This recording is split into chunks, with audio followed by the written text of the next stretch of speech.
All right, it's a great pleasure to welcome you all to the third installment in our 23-24 webinar series. I am Frederick Armstrong. I'm the co-chair-holder of the UNESCO Chair in Applied Research for Education in Prison, and I will be the host for today's talk. Before anything, a quick reminder on those of you who need interpretation. You can select the language of your choice by pressing the button illustrated by a planet on the bottom of your screen. Throughout the presentation, which will be in English. You will be able to write your questions using the question and answer section on the Zoom platform, illustrated here with the Q and R on your screen. You don't have to wait for the question period to do so. Just ask your questions, and a member of the team will tell you that the question will be asked to the presenters. This event will be recorded and posted on the chair's website, as well as our YouTube channel within 2 weeks. And our guests have also agreed to share the PowerPoint presentation, which will be available after the talk. So with this out of the way, we can begin introducing our speakers for today. We will, I just want to make a word of introduction before I introduce them. So today's webinar will focus on some of the more complex interactions between masculinity and personal identity as individuals navigate the prison system and its educational services. Prisons, as we will discuss at length today, are gendered institutions. I'll allow our presenters to explain exactly what that entails in detail, but for now, I think it's important to highlight the fact that most people, most of the time, associate the concepts of prisons and prisoners with men and masculinity. Part of the reason for that is that men do in fact constitute about 90% of the overall incarcerated population, and that's true for almost all countries in the world. It's nevertheless striking to realize that many people, including many educators, will almost invariably, often endearingly, refer to the guys when they are talking about prisoners and people who are incarcerated, even when they refer to both women and men. So this is not a problem in and of itself, but it's important to ponder and wonder about the effects of these kinds of assumptions and on our reflections about prisons and prisoners. I'm sure our speakers today will give us plenty to ponder and wonder about. And without further ado, I'm happy to introduce Dr. Rosemary Ricciardelli, who's a professor in the School of Maritime Studies and Research Chair in Safety, Security, and Wellness at Memorial University's Fisheries and Marine Institute in Newfoundland, Canada. And Dr. Jason Warr, who's an associate professor in criminology at the University of Nottingham in the UK. And with this, Rosemary, you can begin your talk. I think it's me that's going first, so. I am sorry, I confused the order. Go ahead, Jason. Thank you. So let me just share my screen. Sorry, as ever with these things, you practice and then all of a sudden when you're live, it goes wrong. So I apologize for that momentary error. So what I'm going to do today is I'm going to talk about men at work and how the prison as a gendered institution actually reinforces very particular ideas of masculinity through prison education and the forms of training that we see operating in England and Wales. So in this paper, I will explore the complex reality of how education and training in men's prisons in England and Wales is significantly gendered and reinforces hegemonic ideals of masculinity. I am focusing specifically on England and Wales as, in the context of the UK, Scotland and Northern Ireland have discrete and distinct prison systems, a legacy of devolved governance and the histories of those territories. Au niveau de ces territoires et de leur... En Inglaterra y en... His Majesty's Prison and Probation Service, HMPPS, an executive agency within the Ministry of Justice, and it's overseen by the Prisons Minister and ultimately by the Secretary of State for Justice.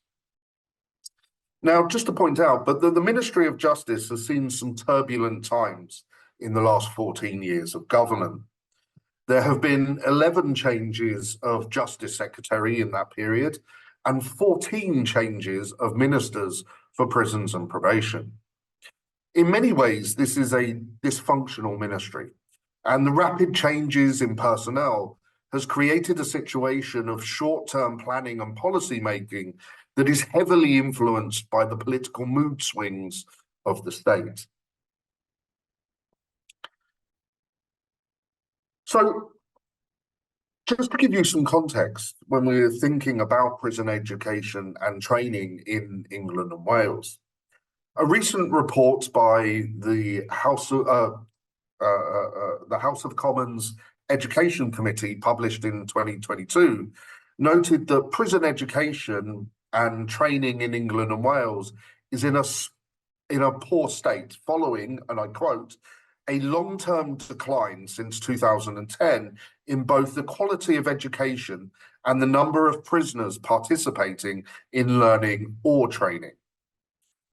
The report goes on to note that in December 2020, the Office for Standards in Education, Children's Services and Skills, Ofsted, reported that nearly 2/3 of inspections showed poor management of the quality of education, skills and work in the custodial estate of England and Wales.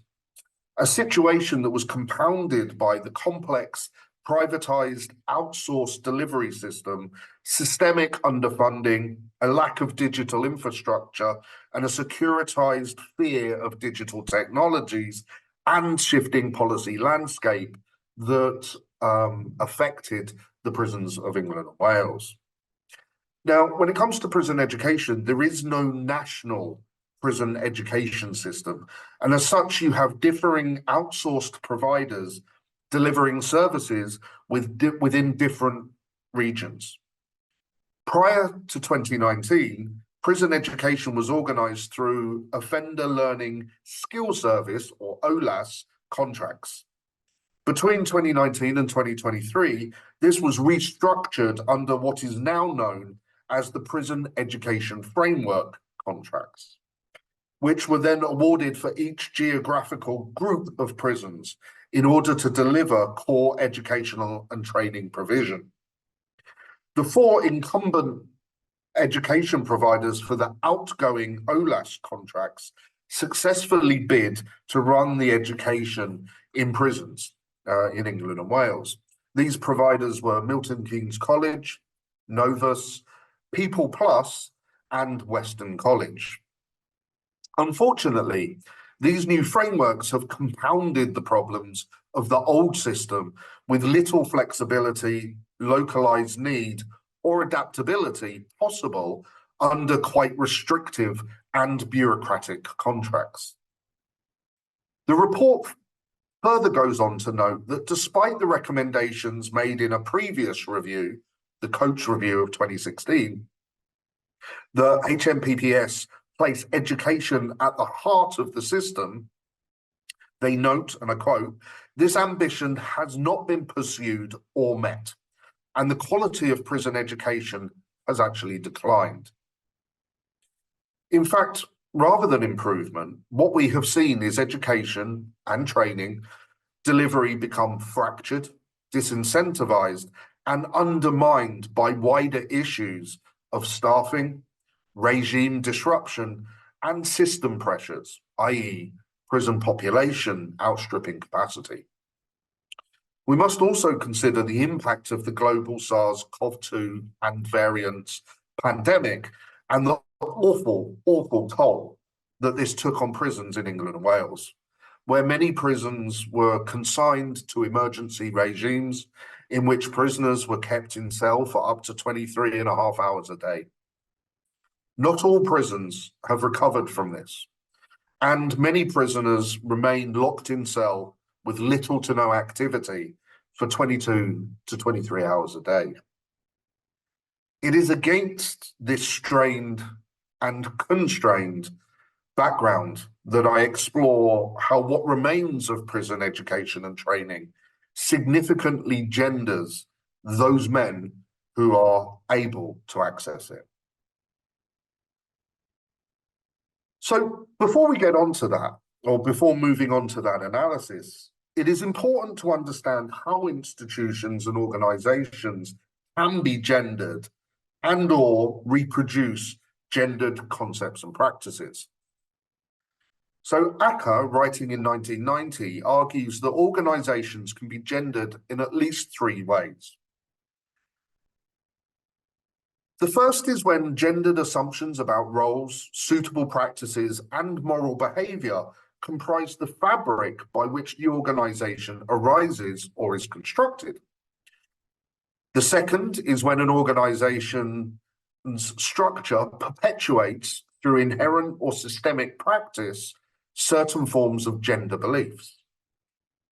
The third is when the organization and the cultures that it engenders limits or constrains either people, practices, or dialogue because of issues of gender. We will see that when it comes to prison education and training, all 3 of these issues come into play in terms of the reinforcing of very specific ideas of masculinity.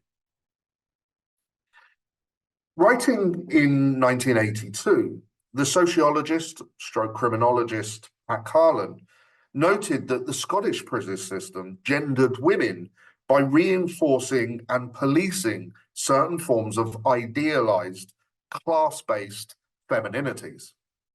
One mechanism of this was via gendered domesticating labor programs, focusing on remaking the deviant woman into a family-oriented good woman. This domestication through approved and policed femininities was designed to have 2 effects. 1, produce docile and compliant prisoners who would not disrupt the workings of the prison.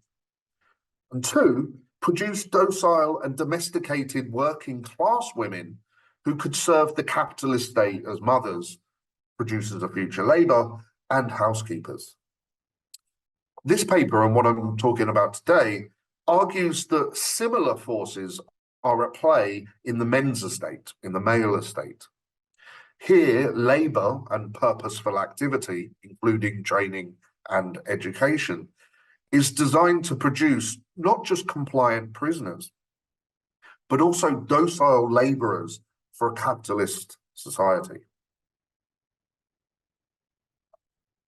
So when we look at the mission statement of HMPPS, it states that, and I'll read this, Her Majesty's Prison, or His Majesty's Prison and Probation Service, HMPPS, is here to prevent victims by changing lives. We work with our partners to carry out the sentences given by the courts, either in custody or in the community. We reduce reoffending by rehabilitating the people in our care through education and employment. Now, this echoes broader themes and justifications around punishment that have come to the fore in the last few decades, especially as it relates to the problematic disciplinary idea of rehabilitation. Now, this idea is problematic as A, rehabilitation rarely means the same within the criminal justice system as it does beyond it. There is a disjunct between the use and the meaning of that term.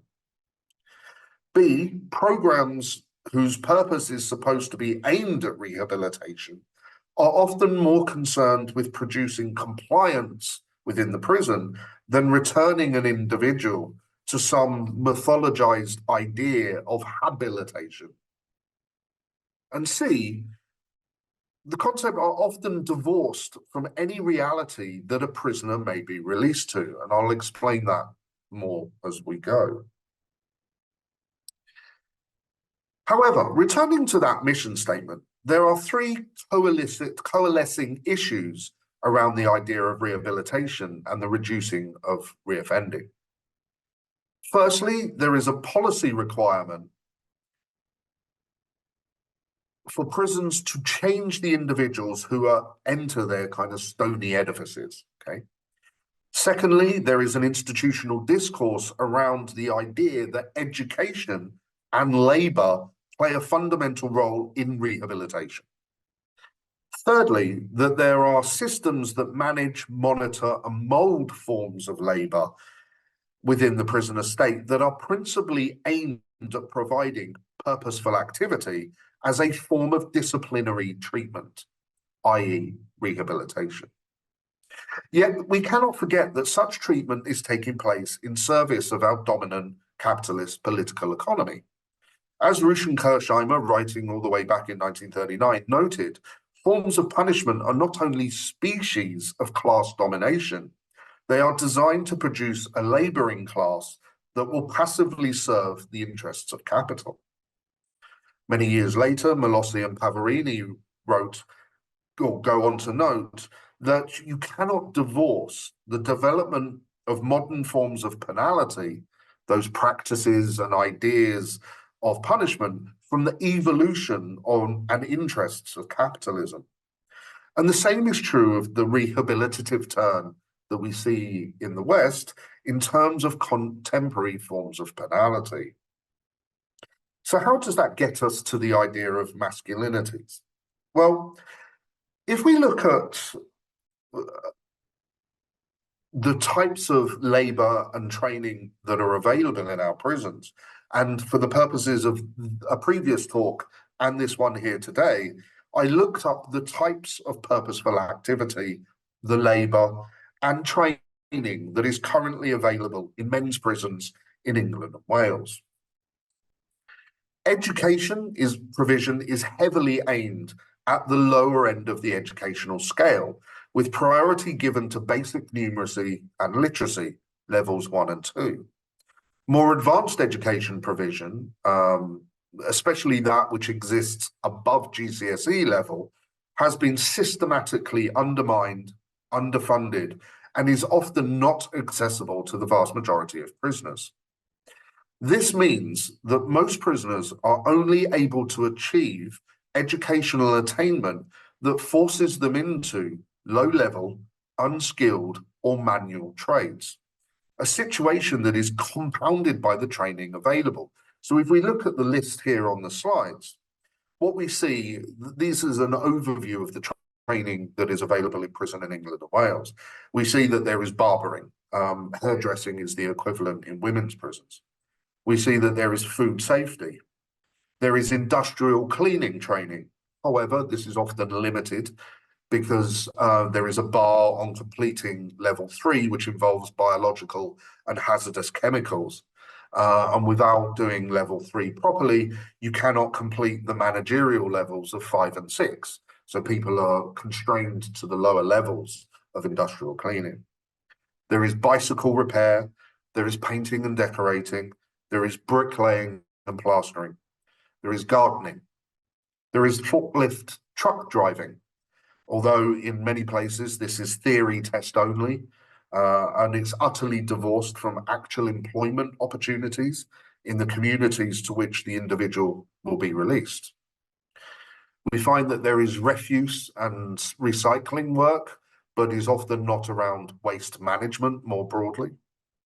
We find that there is production line type workshops, so factory labour, which is often the most highly paid work in prisons. And we have education, which is often the most lowest paid work in prisons.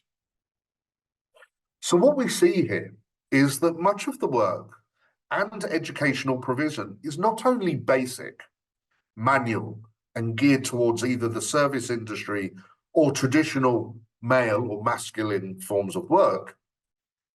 It is, oh, sorry, I lost my page.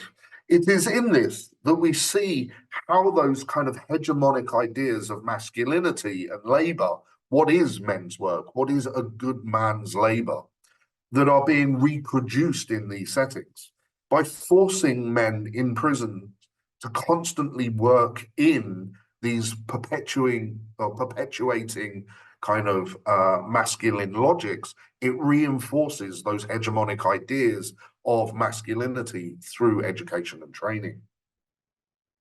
But as we can see, this situation is not just existing in England and Wales. The data in this table is from the US Department of Justice and is concerning the work undertaken by prisoners across both federal and state prison systems. As noted earlier, the purposeful activity of education and training is often not purposeful and frequently not even activity in prisons in England and Wales. However, even when it is working as designed, rather than being transformative and rehabilitative, whatever that may mean, it is designed to reinforce notions of heteronormative, masculine, generic, unskilled, working class labour that are symbolically safe. In this regards, the labour is seen as mitigating the risks that the prisoner represents in terms of their offending. Yet this reinforcement is taking place against a backdrop in which the type of work and labour that exists in our society is increasingly specialised, technical, and demands a greater range of skills, educational level, training, and digital competency than what prisoners are being offered. So what we have going on here is this policy-driven narrative of the prison deploying education and training towards one specific end, but an end that does not appear to be grounded in any reality that a prisoner may find themselves in once released. Therefore, what we find in England and Wales is a situation where prison education and prison training is heavily gendered, designed to produce docile labour in order to feed the capitalist machine, that reinforces hegemonic notions of masculinity and masculine work and masculine labour, but is hidden behind a justificatory facade of rehabilitative logics that do almost nothing but set those we cast into prison up for future failure. And the references are there. Thank you. Thank you so much, Jason, for a very interesting and enlightening talk. I'll now pass the ball to Rosemary. For sure. So what I'm going to talk about builds on what Dr. Jason Warr has said. So dating back to 2015, my colleagues and I, we unpacked the constitution of hegemonic masculinities. It's plural in some ways because it changes on every unit in the prison. And I'm going to speak a little bit about that and then sort of what we found and how it goes, and then relate it to programming and education. So hegemonic masculinity, and I think it's really important that we understand how the concept is being used because it's used so much. There's a lot of variability in the meaning, but it's situationally dominant. So in any space, what constitutes this hegemonic ideal changes, although some attributes always remain. And that consistency is what constitutes the benchmark. Oh, something just came up, sorry. It's that benchmark in which one aspire to and also compare themselves against. So it creates vulnerabilities in that very sense. So the hegemonic ideal is that which is strategically presented in response to one's vulnerabilities. And it is the strategic presentation of self that responds best to the surrounding masculinities to then embody those traits that are most valued in any space and time. Excuse me. So dating back to 2015, we were giving voice to formerly incarcerated men. And what we found is that the hegemonic ideal within the prison housing men originated in response to traditional male socialization. And the traditional male socialization really stresses conventional masculine ideals, like bravery, strength, being stand up, saying true to one's word, repaying your debts, all of these kind of things. These hierarchical structures of penal subculture, they're defined largely by the criminal history and offenses. So there's this hierarchy when it comes to masculinities. And that hierarchy is one with your different criminality, places you in different places. So for example, if you're convicted of sex offenses, particularly against children, you'd be at the bottom of that hierarchy. And if your crimes are more solid, organized crime, robbery, etc., you'd be more towards the top. But there's other realities that are also impacting that hierarchy. The framing of the prison environment, it assumes a set of prescriptive norms that, while salient, need to be situated in context and studied more closely to determine if and how these masculine forms are internalized, adjusted, and performed, as well as how they coexist with alternative expressions of masculinities and alternative contexts. So we argue that masculinities are more fluid and transient than traditional accounts suggest, because penal spaces are also disempowering and often purposefully emasculating environments where men become detached from those traditional masculine things that give them their status. So freedom, agency, autonomy, heterosexuality, even the ability to be a breadwinner, etc. So basically masculinities, they were reconstructed in response to these different vulnerabilities that were faced. So physical, emotional, social, legal, etc. I'm going to talk about two of them, and I'm going to apply it to education and sort of pose a couple questions that I don't have answers to. So prison Rose, resident, yep, slow I'm down. sorry. Yes, just a little bit. Thank you. Okay, I tried, I will. I noticed. Um, It's good. Prison respondents, they talked about feeling at risk of physical violence, particularly when they were in higher security classifications of institutions throughout their incarceration. So the risk could be minor aggression, like being pushed, to extensive and even lethal acts of aggression or violence.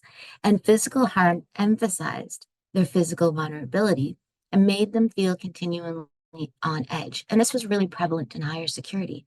One of the things we find with masculine presentations, that was it, which is dominant, changes as you go down in security level, because this notion of being violent would get you moved back to other security levels. So you adhere, and what's dominant, what's the norm, changes as you progress. So some people, for example, in higher security, they felt even uncomfortable in their own cells because they shared it with someone who may be closer to embodying the ideals of toughness, stronger, being more dangerous. And that made them feel vulnerable. So for certain people who felt a physical vulnerability, we really saw a lot of emphasis on displays of muscularity and improvements like body projects to improve oneself. So this inherent uncertainty required prisoners to be very proactive in ensuring their own safety. They would need to be tough and prove themselves to be accorded respect and status, and to avoid being targeted. So we'd have these macho displays of strength and toughness, and this would constitute sort of what was normative in that space. And this is a gendered strategy of presentation of self, and it allowed the residents to mitigate how they interacted with other people and how they created that dominant status inside. And of course, not more like there's always one dominant ideal, and other people are striving to embody that ideal. And someone new can offset the entire understanding of what that ideal is and create new vulnerabilities in a social space. So other prisoners would really, you need to measure up against the people who are dominant and to aspire to your own social positioning. So masculine presentations are a strategy. They're used to minimize physical risk, and they're also used to sustain and reproduce perceived physical risk among others through supporting a hypermasculine prison culture. So other strategies, for example, were about mitigating penal uncertainties, because those uncertainties, and we know uncertainty is one of the, it's one of the most difficult human conditions to live with when we aren't sure about how something's going to go and what the outcome is going to be and how it's going to affect us. So uncertainties could create new risks. So for example, if you asked for help from a staff member, you'd want to be sure you weren't conceived or as a snitch, right? To other prisoners, because that could increase your risk of physical victimization and decrease your dominant positioning. People referred to how their behaviors could unknowingly produce conflicts. They talked about, for example, people who had never been to federal custody in Canada. So that's our broader sentencing for people who are serving 2 years or more and convicted, and might not be familiar with the norms of serving that kind of time. So their behaviors could inadvertently cause problems. And of course, and what's really important is prisoner to prisoner interactions. They play this really important role in perceptions of safety and order. So prisoners have tenuous social positions, and their sense of safety is contingent on the presence or absence of other prisoners. So then basically we see gender subjectivities in prison. And they're informed by stratified and hierarchical structures with a gendered component that's illustrated in the ability of prisoners to occupy multiple masculine subject positions. Prisoners also become emotionally vulnerable. They are separated from their families and loved ones. And that emotional vulnerability is informed by what happens pre-prison, during prison, and post-prison. And it's constructed in relation to other people who are residing, to the staff, and to the outside world. So basically what we found is masculinities in prison are competing, and they're strategically competing. So it's a strategic presentation of self that is used to overcome perceived vulnerabilities and uncertainties as a way to embody this ideal.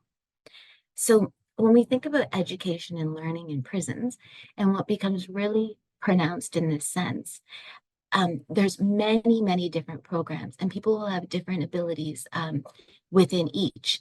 There will be these different, if you're doing woodworking, the person who excels and creates the best may be the dominant or the ideal in that space. So one of the questions that I kind of ponder is, how do we in prison educational programming create a hegemonic ideal that is an interested and engaged student? How do we make that the norm so that people take seriously programming and use it with that rehabilitative underlying potential that does exist? So how does that, for lack of a better word, the good student, the person who does well, who works hard, who tries hard, who is trying to better themselves and learn, become a person who is recognized and an ideal in the classroom that creates the model to which others will compare themselves, and then they will benefit more from the different opportunities available to them. We need to consider what vulnerabilities need to be overcome to have people be comfortable and able to show effort and engagement in the prison classroom. So when we think about what that actually means, how do we change what's understood, and how do we give the residents the tools they need to actually excel in these spaces? Because we have to remember that in prisons, we are dealing with diverse cognitive abilities. We are dealing with people with diverse levels of education, diverse levels of literacy, both in terms of words and numerical literacy. So we're dealing with a variety of things that can create challenges. And we're dealing with things that can make people feel very vulnerable. And we know from what we know about education that sometimes it's the people who are struggling in the class who pay the least attention and do things to distract, because if they're trying to compensate for their own vulnerabilities and uncertainties. So in this space, really what I was hoping to just pose the question and create that discussion is, how do we inform a culture that allows sort of this good student who learns, who is skilled, who is able to be that dominant ideal, to be that comparison, to be the benchmark, and to strive to have that as the norm to create a better educational environment. And that doesn't matter if it's formal education or if it's in programming, or if it could be in any area, any sphere, but we really need to make that, embody that as part of that hegemonic ideal in order to make it more palatable in the prison space. So I'm going to stop there and open for, because I'd love to have discussion in that sense.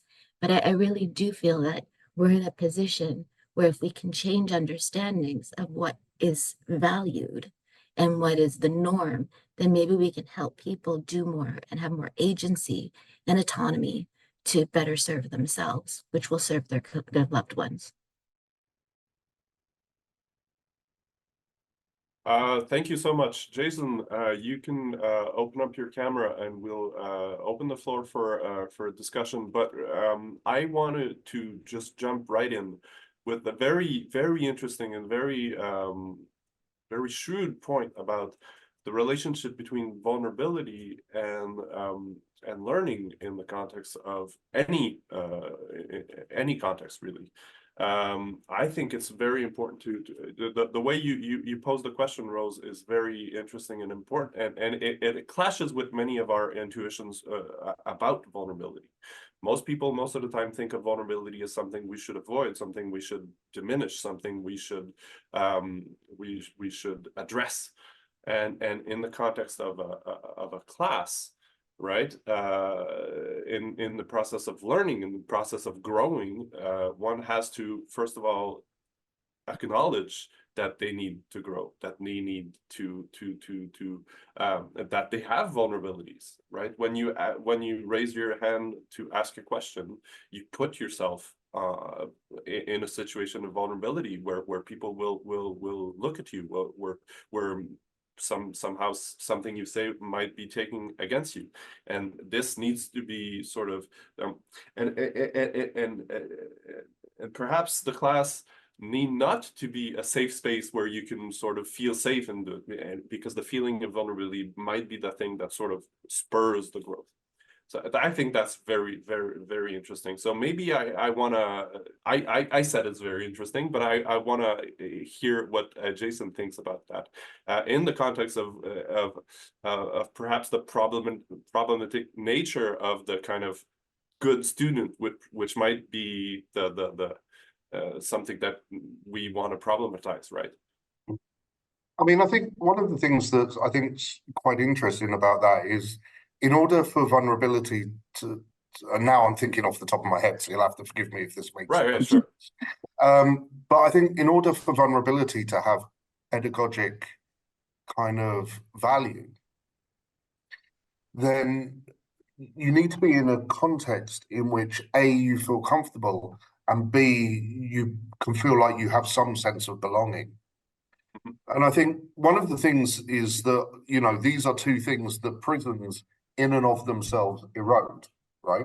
You know, they erode your sense of comfort and confidence that comes with that, and they erode your sense of belonging. So actually, you know, every time you enter a space in a prison, it's a somewhat dislocating kind of experience. I mean, that's the nature of kind of prison spaces. But I think one of the things that you can do in prison classrooms, and when you're doing kind of teaching in prisons, is the more discursive, the more collaborative you can make learning processes, then actually what you can do is engender.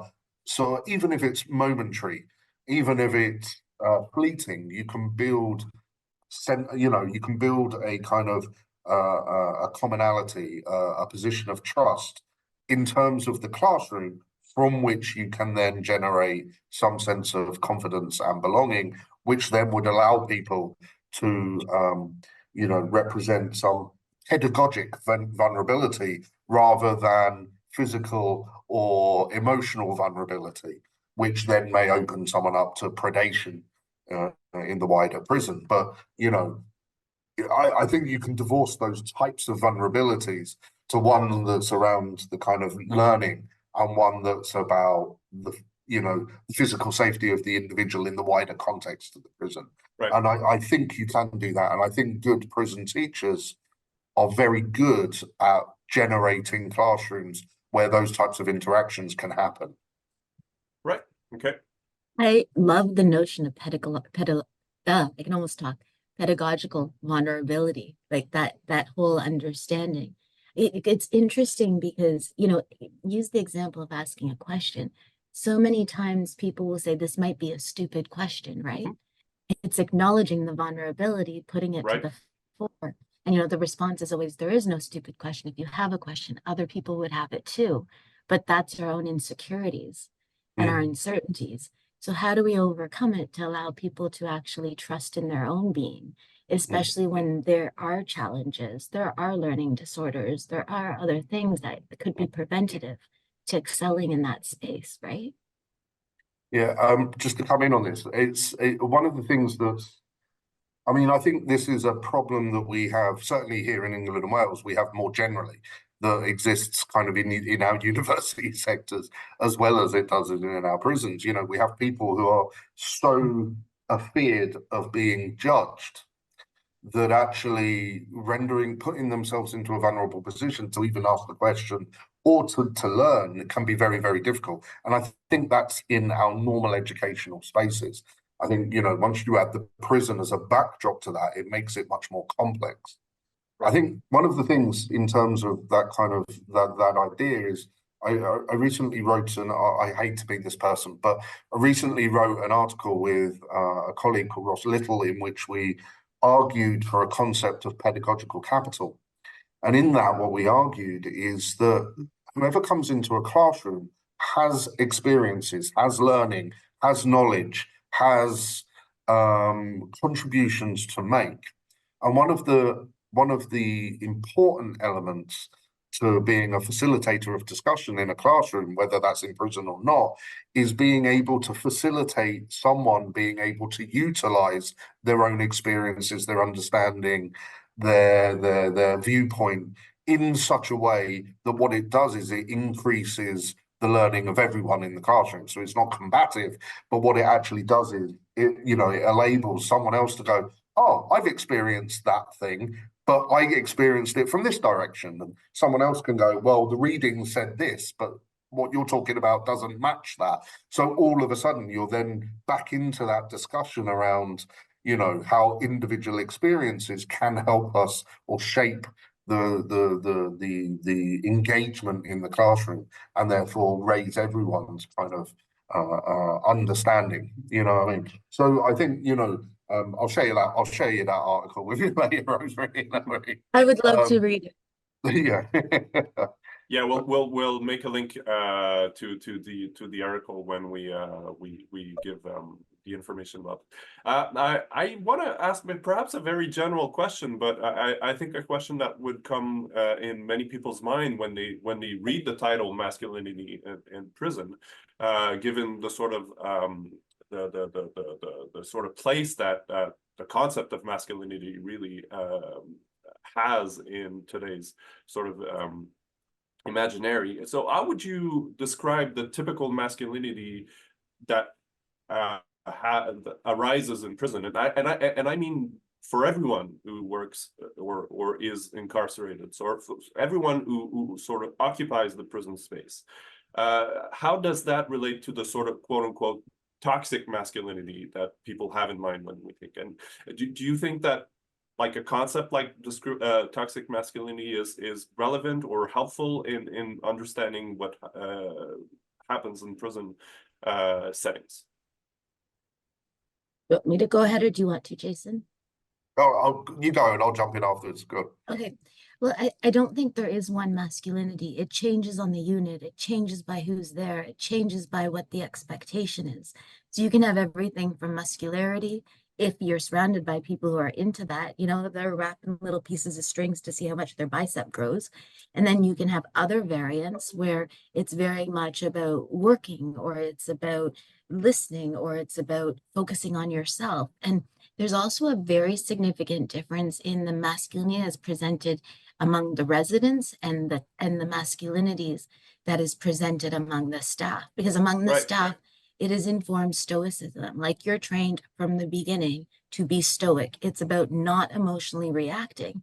And, you know, it's a complicated space for staff because, and it doesn't matter if you're male or female, those masculine ideals prevail. So one of the things we see a lot of, because if you imagine, you know, you see someone hanging and you need to cut them down, you can't react to that emotionally. You have to be stoic, you have to remain calm, you have to deal with the situation, you have to preserve the life, and you have to move on. So it's a very complex presentation that, and also what's interesting, it doesn't matter if it's among residents or if it's among staff. Some of these traits that we culturally read as feminine are actually embodied within those masculine spaces. Being able to de-escalate, and I'm taught when I say de-escalate, not just staff, even between residents, to de-escalate your cellmate, to calm a situation down, to keep the peace, to keep the calm. These are all very important attributes. So I think rather than focusing on these gender understandings, we need to think of how we can redefine gendered understandings and look at what are dominant traits that prevail in specific spaces. So Jason, please. Yeah, well, what I was going to say kind of complements that. I think that you know, actually, if we take the idea of masculinities or femininities, you know, these are in and of themselves valueless. You know, they don't have positive or negative values. They're kind of neutral terms. It's the manner in which they are then either operationalized, the manner in which they are imposed, or the manner in which they can produce certain types of outcome that can determine, or the context in which they can determine outcomes that will determine whether or not they are positive or toxic. So if you take the idea of fraternality, right, you know, the fraternal behaviors, right, or fraternal masculinities. Now, if you're in a work group where, you know, all of a sudden, you know, those ideas of stoicism are existing for staff, but they see themselves as kind of brothers, even if, you know, regardless of sex, if they see themselves as brothers.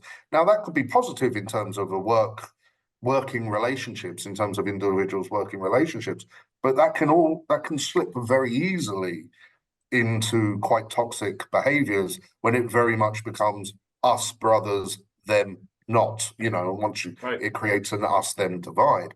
You know, one of the things that we find in prisons quite a lot are quite paternalistic relationships that are, you know, around found families, certainly in some of the prisons in England and Wales, where you have local populations who have grown up with each other on local estates, you know, so where you might have like, you know, very elderly gentlemen who, you know, some of the other prisoners on the wing, that they may have known them since they were children, you know, on the outside of the prison. So actually what you get is quite paternalistic relationships occurring that are not predatory, that are not exploitative, that are actually, you know, involve kind of elements of care. Now, would we say that that paternalism, which is often considered a toxic masculine trait, Right. but often in these contexts becomes quite a positive trait because it's one of the few care relationships that actually exist in those kind of carceral contexts. Do you know what I mean? Right. So I think the way that we think about, I think, you know, masculinities can be toxic, so can femininities. But I think it's the manner in which we think about the context in which those are arising and the outcomes that they're producing is what we need to think about and what we need to concentrate on. I think going back to the idea of masculinities and identities, I think if those things or those contexts exist for a significant amount of time, so what you get is a reinforcing of the toxic outcomes over and over and over and over again, then that may start to impact on the individual's identity construction, and that could be problematic. But again, that's an outcome, not you know, it's an outcome of the context rather than the masculinity or femininity in and of itself. Does that make sense? 100%. It was when you were saying it, I was thinking it's not necessarily a gender that is toxic. It's people who can be toxic and how they present themselves, right? And of course, toxicity is a very, like, I'm in a lot of tension with the concepts because if one person is toxic to someone, that person is in response toxic to them.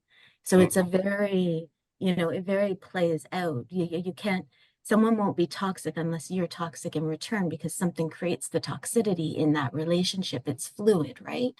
So, and the other thing that came to mind when Jason, you were speaking is sometimes there's a push to create almost a binary somewhere where there's diversity in the middle, but we need to really move away from that and understand traits and attributes in people for who they are.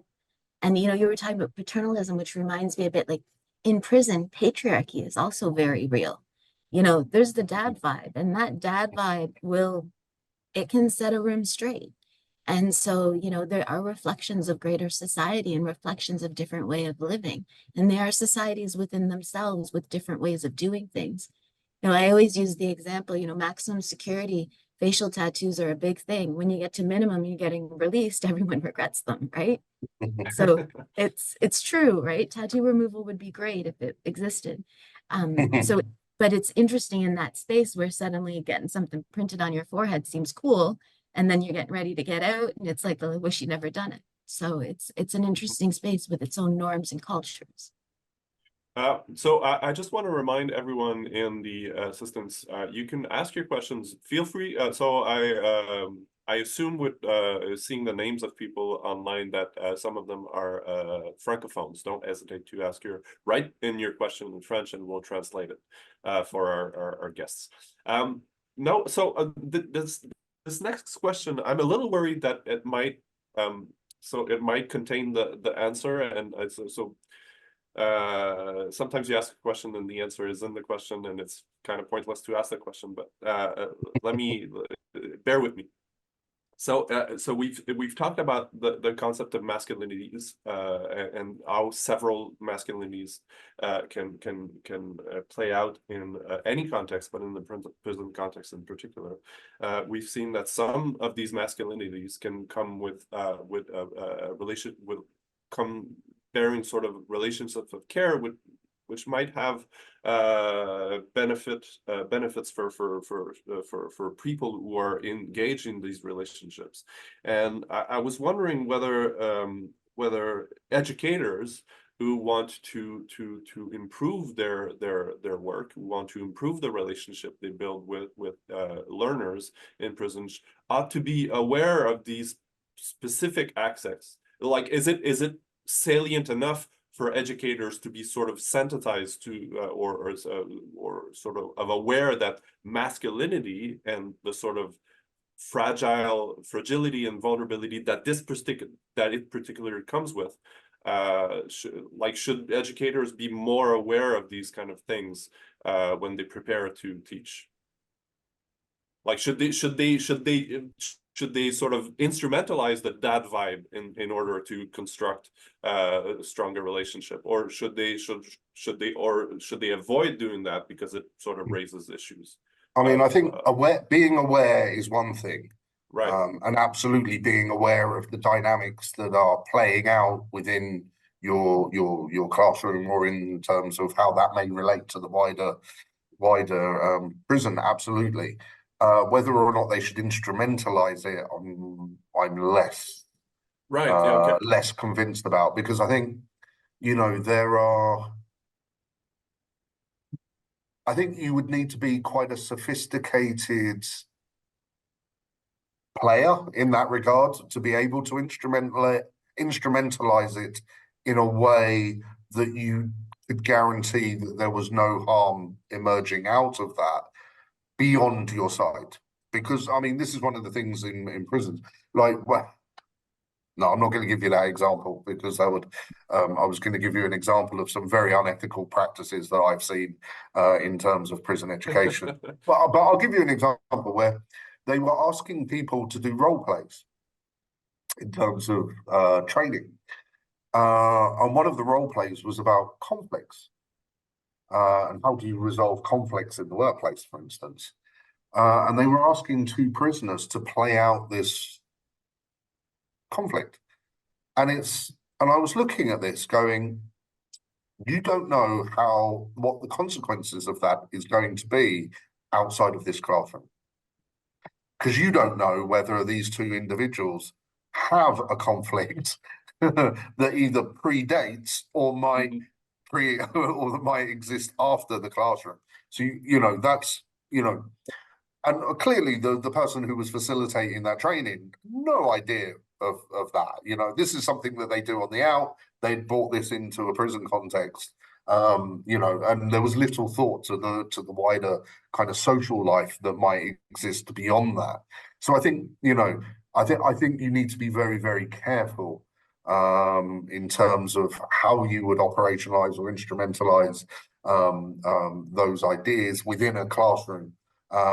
Largely because you cannot, unless you're very sophisticated and are very grounded and are very acclimated and attuned to the environment, you don't necessarily know what the consequences of that may be. Right. Or unless it's genuine or authentic to some extent, but then we can question genuineness and authenticity, right? Okay. The only thing I would add there, and I don't know, this might be off topic and on topic at the same time, but we often talk about these different variants and vulnerabilities in health, and we rarely speak about social health. And the thing about those social vulnerabilities that emerge in the classroom, I think it would be, I wouldn't know how to engage it always, but it would be really important to be aware of those social vulnerabilities, because a person can't concentrate and learn if they're sitting beside someone who's making them socially vulnerable. So if you can see the tensions and you can see the problems, and if someone's being sort of picked on or something's happening, it would be easy to move people and to do certain things to try to create a better social space. Because it's interesting, we talk about physical health and we talk about mental health, but if you think about what sticks with us the most, it's our poor interactions with people. We all know what to say 3 hours after the incident happens, right? We never know at the moment, but 3 hours later when it's still going, and the fact that it impacts us so profoundly all the time, is really important to recognize. So if we can make it a socially non-vulnerable or socially healthy space, I think we can empower people to have more agency in their learning, because they're not as concerned as the presentation of self. Like, it was Goffman who said that the person who presents as the best student is actually absorbing the least because they're working so hard on that impression management. So I think it's really important that people are comfortable socially in the space. And, you know, when I think of a class of kids, I saw it yesterday when I was going into an event. It's not all the kids clustered in groups talking and okay. It's the one that's by themselves with no one to talk to that always gets my heart and makes me worried. Because that social vulnerability and isolation, and we're social by nature. So it's just an interesting, you know, one of the things that I think we can be aware of in a classroom. And that means, you know, intervening if something is happening. But as Jason said, which is very important, don't upset the greater social dynamic, because it is very tenuous. But at the same time, you are responsible for the safety and security, and that includes psychologically, socially, and physically of the people within. Right, but it's interesting because the sort of safety and social dynamics, I think it would be sort of not reasonable, but at least imaginable for teachers who enter a class in a prison context to say, okay, so I'll sort of embody the good dad figure or the good mom figure, but I completely agree that these things are risky, right? Because they involve dynamics that we don't necessarily expect or say. Would you say that the professor or the educator as a figure can sort of form a sort of neutral authority figure, for lack of a better word, that could be positive and sort of encourage the kind of There's so many things they can do, like don't play favorites. Okay. Right? Yeah. There's simple stuff. Be aware. Don't prioritize. Don't always call on the same people. Don't make a big issue when someone does something when you can see they're vulnerable in the class, right? If you know someone's struggling with them, don't make them do the example. Go ahead, Jason. Well, I think there's a book called Her Majesty's Philosophers, which was written by a prison teacher called Alan Smith, who taught philosophy in prisons in England and Wales, or in a very particular prison in England and Wales. And one of the things that he talks about in that book is how he would, because he's a key holder, you know, he's a member of staff, he holds keys, you know, and fundamentally has an authoritative position in terms of the way that you know, in terms of prison structures and hierarchies.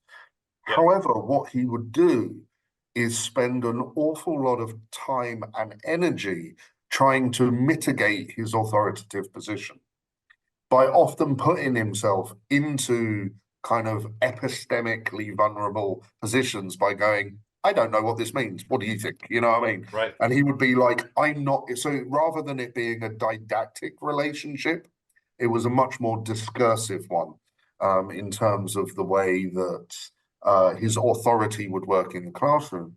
And he talks a lot about, you know, the techniques that he did to do that, and actually how he had to learn how to do that over time, because he learned very quickly that if he came in as the kind of authoritative figure, that actually that repelled some of the people in the classroom.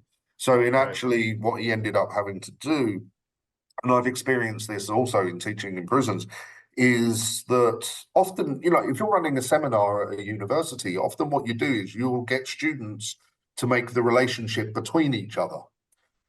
But increasingly in the prison classroom, in order to build trust, what you have to do is make it between you and the individual, and then you and that individual, then you and that individual. And once you've developed that relationship, then you can make it about the relationships in between, because there's already a safe relationship in the classroom. You know, and once they have a safe relationship in the classroom, it's much easier to build kind of sideways connections. But you have to do that work. And Alan Smith, in his book, very, very good at kind of explaining how that worked. That's very interesting. It really, it truly resonates. I've been trained in philosophy, and this idea that I don't hold authority, the arguments, the ideas hold authority. The logic between the words that we use is the authority. If your argument is sound and mine isn't, that the fact that I wear a suit or whatever doesn't mean anything in that particular context. And I think it's particularly.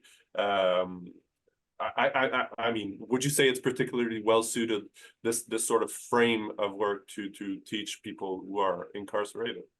Yeah. I think that the Socratic method is particularly useful in prisons. There's Kirsten. Oh, I've forgotten her surname. She's going to kill me. I've known her for years and I've forgotten her surname. But she also her PhD research was on teaching philosophy in prison and the benefits of using a Socratic method. And her book is also incredibly well reasoned and well thought out, but is really useful in terms of thinking through how those kind of techniques work in terms of unsettling the potentially hostile kind of dynamics in a classroom to produce a more kind of pedagogic environment in the classroom. Wouldn't it be amazing if we had pedagogy down and then everything you were taught you absorbed and learned? We'd all get 100%. I want to switch gear a little bit and ask sort of a methodological question for Rose. So you've been doing extensive research in prison over the years, and specifically like ethnographic work, where you go on the field, in the field, and report from what you see, and it's relatively rare to see that kind of work. Can you, in contemporary research projects, can you discuss that a little bit, and how, particularly with regard to the richness? I mean, do you think the kind of work that you do provide unique sort of insights that we wouldn't otherwise have if we just went and in best case scenario went and talked to formerly or incarcerated people? So it's interesting. So prior to I would always go into prisons, do interviews with residents, interviews with staff. I don't know what the right name is for someone who is currently incarcerated. It changes almost weekly. So right now I'm saying residents. I know that gives people agency, but I don't know. It'll change again next week, and it's meant with no offense. Yeah, but thank you for putting the finger on the problem. I struggle with the problem myself. It's difficult to find the proper academically way. We call them prisoners and they hate it. Yeah. They in England they prefer it. Yeah, so it depends on where you are. They want inmate, and inmate seems horrible. So, and then I'm like calling the people who are incarcerated is a mouthful, and then saying resident suggests agency, and there is no, like, I can go on, there's no win, right? So, but one of the things, so years ago, like I would go in all the time, do the interview, sit on the units, talk to staff, watch what was going on, go on the units, talk to prisoners, etc. Like I've spent a lot of time doing that, and I thought I had a very comprehensive understanding.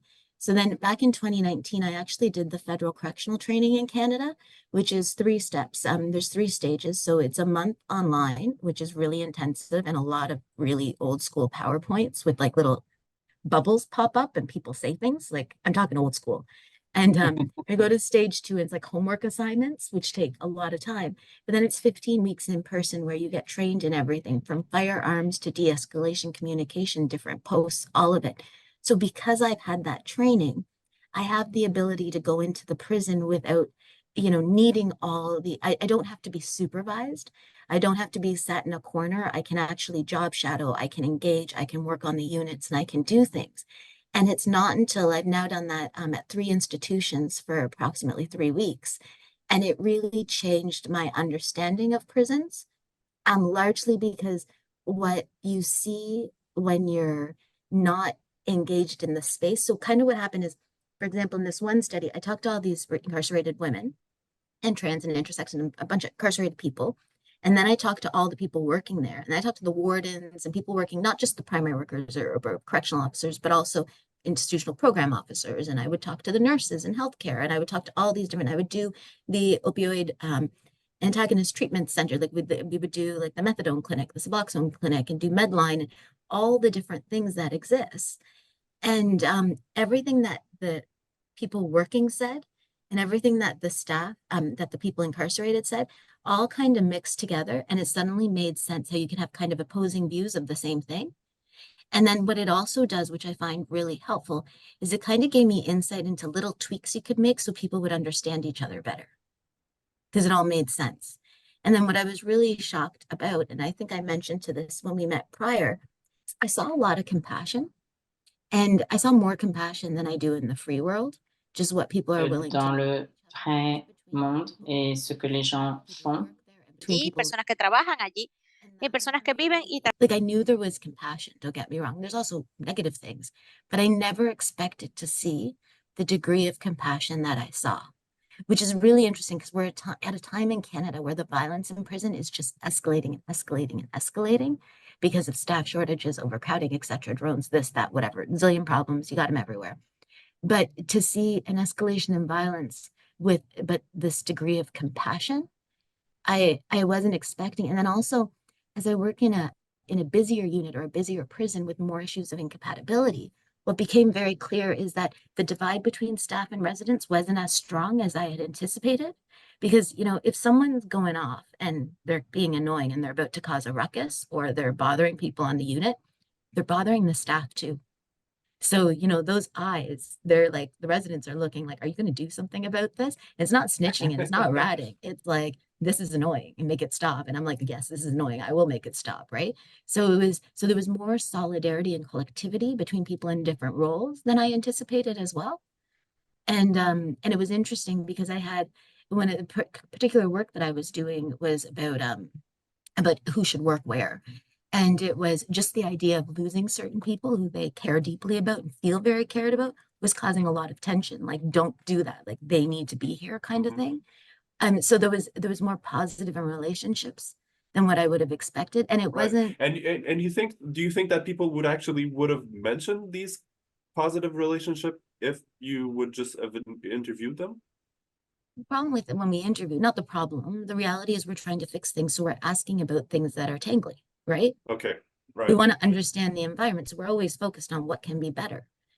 Jason, I'll turn it to you and just like, so when you're there and you're just, you know, you had 16 hours, you just see everything. Like, you know, I've learned crocheting is huge in prisons right now for women in Canada.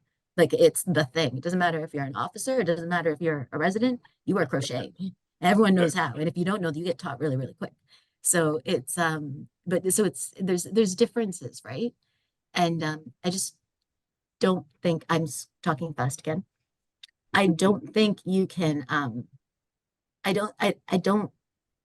we don't have as much to say about positive. As humans, we tend to focus on other things, right? Jason, go ahead. Well, I was going to say, what's interesting is there's recently, so Dr. Kate Herity did her book, Sound Order and Survival in Prisons. What she did was she was interested in the aural environment, the sound environment of prisons. But what she did in terms of her field work, she's in one prison for a year, and she basically stands in one position in a prison for a year and just lets the environment kind of happen around her. And then spoke to just about everyone that was in the environment, because literally she stood in the same place. So every day people are walking past her and talking to her. But she did that kind of ethnographic kind of feel. She stayed the night one night. She got banged up with the governor one day. Do you know what I mean? So she did really kind of comprehensive ethnographic field work.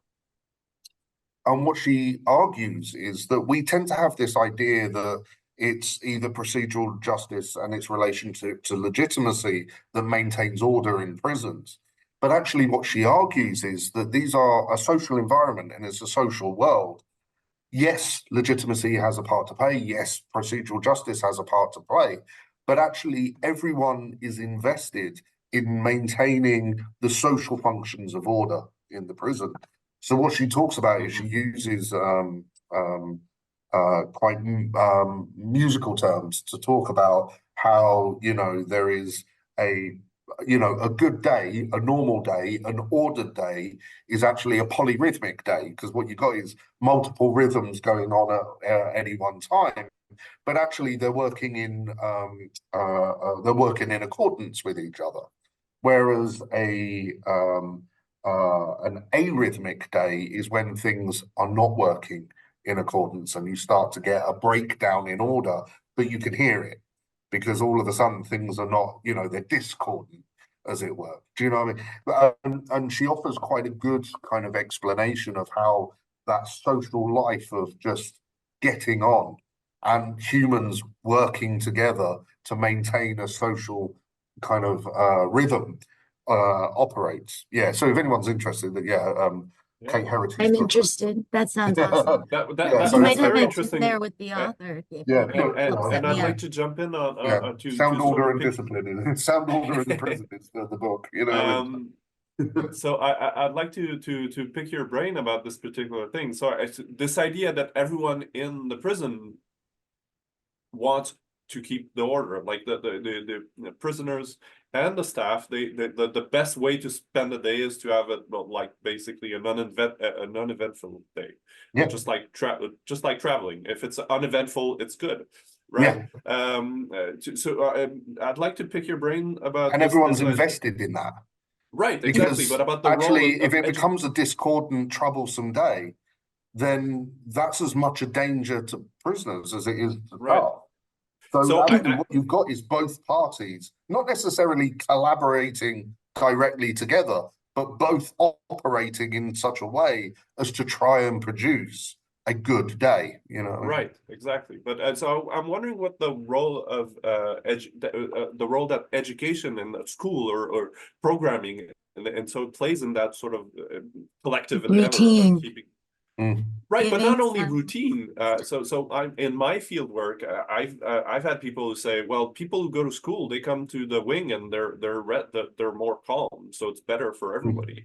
The kind of order that you learn in school, that the way you address people, the way you talk to each other in the context of programming, or it might be different than the way. So I'm wondering whether education can play that specific role, and whether everyone in the prison ought to be made aware that it plays that particular role in if you read, I don't know if you've ever come across Dr. Ben Crew's book, The Prisoner Society.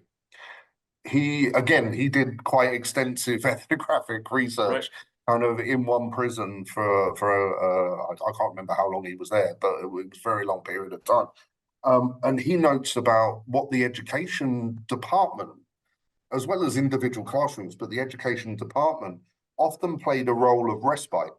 So, you know, people, when they're leaving the wing, they're going into a different space where there is a different intent. And he says it's not just the prison classroom, he says the prison gymnasium, the chaplain, or the chapel, and religious spaces, and, you know, these other spaces within the prison that actually allow people a respite from what's happening on the wing, then allows them to return to the wing after having had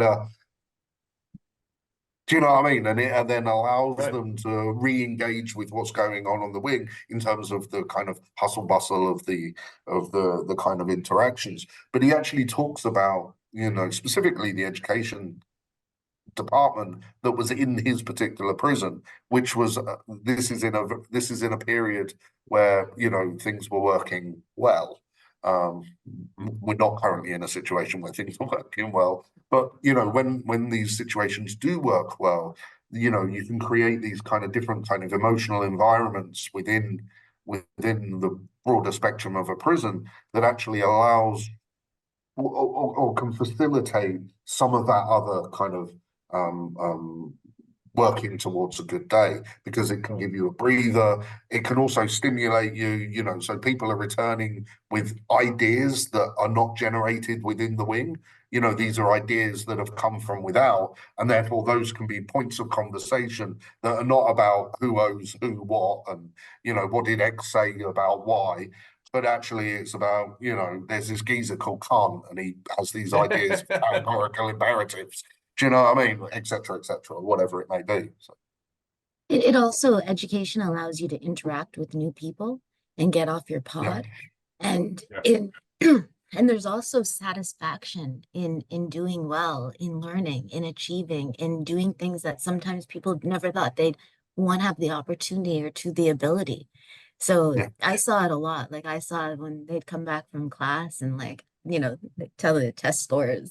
You know what I mean? Like it was just really right. Oh, so I'm sorry. I just want to interject here, because it brings me back to a question that was asked earlier to me about this because, you know, in the general school context, for in several contexts of different varying masculinities, doing good at school is not a badge of honor for many men.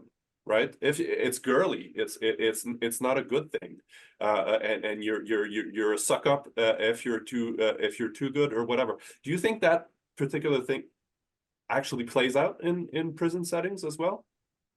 No, not that's so much. very interesting. I think it depends, right? Okay. Go ahead, Jason.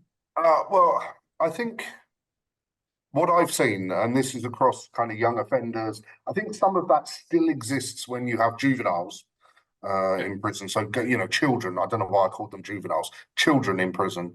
I think some of the legacies of the school kind of thinking still exist. I think that begins to shift the moment you go to young offenders who are 18 to 21, and then into the adults system in England and Wales, which is 21 and above. Because actually, at that point, they can begin to see that education has real world value, rather than it just being a thing that you're forced to do. But one of the things that I've noticed right across different prison systems with different age populations is that and you don't get this in other kind of content, maybe with the gym a little bit and with sports a little bit, but what you actually get is a lot of prisoners celebrating other prisoners' achievements. Because actually, if one of them achieves, if one of them has success, to some degree, they all have success. Do you know what I mean? And there is that kind of acknowledgement, and you see that a lot. I remember we had one individual who we were working with who had been doing an open university degree and had just got his degree results, and the number of people on the wing who were coming up to him and congratulating him. Do you know what I mean? Who really thought that, you know, and he wasn't a popular man on the wing. That wasn't the thing. It wasn't like people are coming to pay homage. It was just genuinely people were pleased because he had achieved. And, you know, and where a lot of these people are from, people don't achieve. It's interesting, Jason. I was going to say pretty well, very similar. And I was going to give a story of just how, like, often you'll see the lifers kind of taking someone under their wing a bit and telling them, you know, keep your head down, stay awake, get your education, do those things. And you can still be solid and get educated and do those things. It's just whoever's in the classroom creates the dynamic, and you have to make sure that dynamic is safe to allow for the learning to happen, right? Yeah. But often educated prisoners often have a much higher social status. So education is valued in that way. Well, not necessarily education, but learning, being erudite, being learned. Yeah. So it's a unique space, right? Like it's not, yeah. It is definitely a unique space. So we have a question from the public, and I think this last question will allow us to conclude on a good note. So a member of the audience called Pacific, who's from the South Kivu province in the Democratic Republic of Congo, and she's that person is wondering what kind of strategy that people can have when they believe that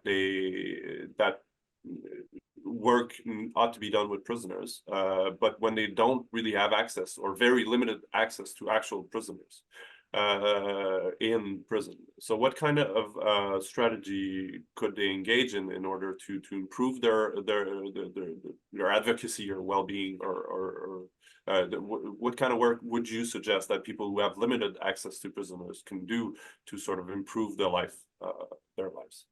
I don't know if it's still funny, but Jason, have you heard of the Prison Math Project? Oh, no. What's that? Math as a hook for desistance. Yeah. So there was this guy in a prison. I don't know if I should use his name, but he's like a mathematical genius. And he didn't know he was till he was in prison. And he started working with different professors, emeritus, who were sending him math problems that he was solving. And it was his hook to making good. And he created so that he pen pals people together at any level of math literacy to teach basic numerical literacy skills. And I think there's a lot of opportunity for that kind of thing. Like, access is there, you just have to get creative. So like pen pal programs, talking, different ways of expanding education. Like, we all don't have a right to be in a prison and to do things. We impact the institutional footprint, and they are short-staffed around the world. So, you know, when access is difficult, get creative. Right. Okay. Also, I think there's different levels of engagement that are necessary, because I think there is the kind of engagement at the individual level, which may be through like pen pal schemes. I think there is engagement at the institutional level, which may be volunteering, if volunteering is allowed. I know certainly in the UK there's all sorts of volunteering kind of processes and practices. Then there is engagement at the kind of potentially at regional or state level that may be about, you know, raising awareness. Then there may be the kind of non-governmental level, which is about, you know, different kind of NGOs and third sector organizations that may be involved in education or training in and around prisons. And then I think there is the kind of advocacy that is required above that in terms of actually government policy and the manner in which government policy can shape future practices in terms of education and training in prison. So, you know, actually getting involved in some of that kind of more formal advocacy work. And I think, you know, not everyone is suited to any of those levels, but it's about finding where you have the time, energy, resources, impetus, connections to be able to do any of that type of work at any of those types of levels. But I think this type of work is needed at all of those levels. Mm-hmm. Do you know what I mean? So I don't know if that's helpful. Yeah. Jason answered the question way better than me. The only other thing I was add is, if you really want to do something, just don't give up. Persistence is key. It's kind of like being a yappy little puppy and going at them, and then they try to kick you away and you come right back. You keep at it long enough, eventually they'll give you a bone just to make you stop. You're not realizing you'll just start on a new topic, right? Yeah, prison's default setting is computer says no. So, you know, what you have to do is keep turning it on and off again, and hopefully it'll, you know, reboot at some point and you can get in and do something. But yeah, persistence is absolutely, and in fact, the higher up that ladder of engagement or advocacy goes, the more stubborn and the more persistent you need to be. So. Right. Okay. So we're approaching the end. I want to allow you perhaps 90 seconds each if you have an elevator pitch about a new project that's incoming, something you want to plug, an article that you've been working on that's going to be published soon. Go ahead. If you don't want to do that, if you feel uncomfortable with this kind of self-promotion, you don't have to do it. We'll do it for you eventually. But you now have the floor. Rose, you can close with those remarks. I'm really interested in Kate's book, Jason. So I'm really interested in that. So I'll plug her book because I really want to read it. I'm not comfortable with that. Jason, you go ahead. All right.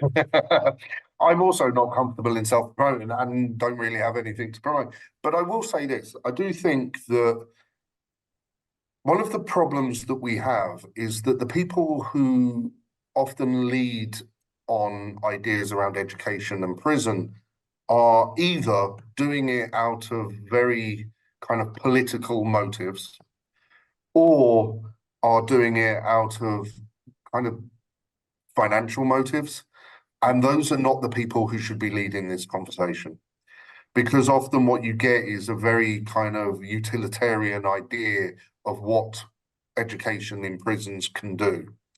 And I think that actually, you know, we live in societies that are predicated and built on the sharing of knowledge.